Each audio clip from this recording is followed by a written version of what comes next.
আসসালামু আলাইকুম। আজকের রেসিপি হলো আলু ভাজা, যেটা খুব সহজে ও খুব কম সময়ে বানানো যায়। প্রথমে আলুগুলো ছিনে নিয়ে একটু মোটা রেখে গোল গোল করে কেটে নিয়েছি। এবার দিয়ে দিচ্ছি পরিমাণ মতো লবণ, একটু হলুদ গুঁড়ো, একটু লঙ্কা গুঁড়ো। এবার সব একসঙ্গে ভালোভাবে মাখিয়ে নেব।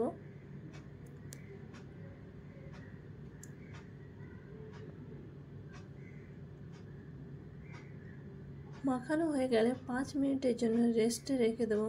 এর ফলে আলুগুলো একটু নরম হয়ে আসবে। এবার কড়াইতে দিয়ে দিচ্ছি কিছুটা সরষের তেল। তেল গরম হয়ে এলে আলুগুলো দিয়ে দেবো।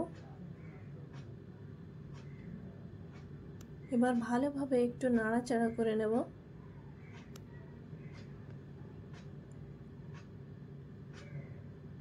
লো হিটে আমি 5 মিনিটের জন্য আলুগুলো ঢেকে রেখে দেব।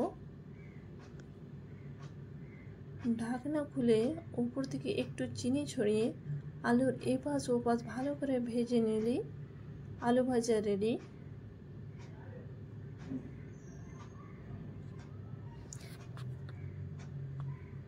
এই আলু ভাজা সাধারণত পোলাওয়ের সঙ্গে খেতে খুব ভালো লাগে। আপনারা চাইলে ভাত বা রুটির সঙ্গেও খেতে পারেন। আমার ভিডিওটি ভালো লাগলে লাইক, শেয়ার আর সাবস্ক্রাইব করে দেবেন। আল্লাহ হাফেজ।